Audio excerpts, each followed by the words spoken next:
हल्की फुल्की भूख लगी हो तो झटपट से तैयार होने वाला मीठा लेकर आज आपकी खिदमत में हाजिर हैं। चैनल को सब्सक्राइब कर दें, बेल आइकन भी दबा दें ताकि नई नई वीडियोस आप तक पहुंचे। बहुत जल्दी बनने वाला मीठा है। सेवइयाँ आपने बारीक सेवइयाँ लेनी है और बारीक सेवइयाँ को आपने एक चम्मच, सिर्फ एक छोटा चम्मच घी डालकर भून लेना है। मैंने इसमें देसी घी डाला है, अगर आप इनको बगैर घी के भूनना चाहें तो भी भून सकते हैं। और इसमें डाल दिया जी 1 लीटर दूध। दूध काफ़ी सारा डाल दें। अगर आपके पास गाढ़ा दूध मौजूद है तो फिर और कुछ डालने की ज़रूरत ही नहीं है। मैं इसमें डाल रही हूँ खीर मिक्स। आधा पैकेट खीर मिक्स का मैंने डाला है, क्योंकि झटपट से मीठा बनाना है तो ड्राई फ्रूट्स और मुख्तलिफ़ चीज़ें ढूंढने की बजाय आधा पैकेट जो है वो खीर मिक्स का डाल दिया है, जिसमें हर चीज़ मौजूद होती है।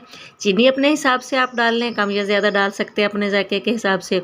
और खीर मिक्स के पैकेट में ड्राई फ्रूट्स भी हैं, इलायची भी है, काफ़ी चीज़ें उसमें आ गई हैं। थोड़ा थिकनेस के लिए उसमें चावल भी हैं, तो बहुत थोड़े से बस मैंने वो डाल दिए हैं, जिससे मीठे का जायका बहुत अच्छा हो जाएगा। और चूँकि हम झटपट से बना रहे हैं तो बहुत चीज़ें ढूंढने की ज़रूरत भी नहीं है।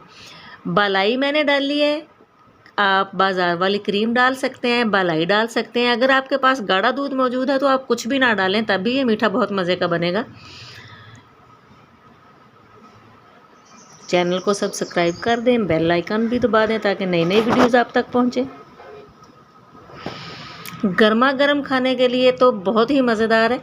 और अगर आप इसे ठंडा करके खाना चाहें, फ्रिज में रख के अच्छे से ठंडा करके खाना चाहें, तो ये डिश और भी मज़े की हो जाएगी और गर्मा गर्म के हिसाब से भी बहुत मज़े की होगी।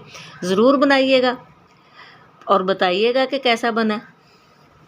मेरी आज की वीडियो कैसी लगी ज़रूर बताइएगा। चैनल को सब्सक्राइब कर दें, बेल आइकन भी दबा दें ताकि नई नई वीडियोज़ आप तक पहुँचती रहें। झटपट से तैयार होने वाला ये मीठा बहुत मज़े का होता है। तो आप अपनी मर्ज़ी से इसमें थोड़े ड्राई फ्रूट्स ऐड करना चाहें तो कर सकते हैं।